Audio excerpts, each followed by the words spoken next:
Pawis lang tayo mga master. So yan, dito tayo. Punta tayo. Bike machine lang.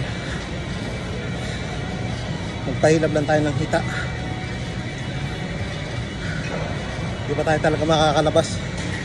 Malamig. Pagka pinagpawisan ako sa malamig, naabot ako ng pantal sa katawan. Kaya pansamantagal dito lang muna ako sa gym. So shout out kay Master Tutuyang Adventure, at saka doon sa ating pinapanood lagi, si How to Fit na naka-base sa Dubai.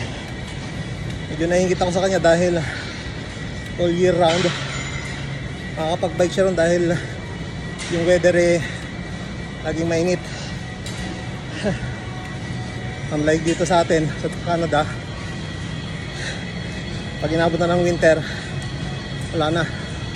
Maliban na lang kung mayroon ka fat bike, pero hindi tayo nga pwede sa lamig dahil inaabot ako ng pantal. Dito lang.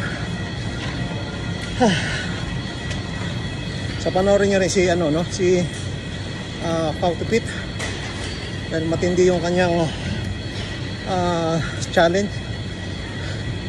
10 kg mabigat. Although doable naman, pero kailangan ng focus. So shout out sa iyo, Master. Okay, mamaya na lang ulit. Hindi na, dito na. Sorry. Hirap mag-vlog ng handheld lang, malikot. Okay po, follow mo na. Bye bye.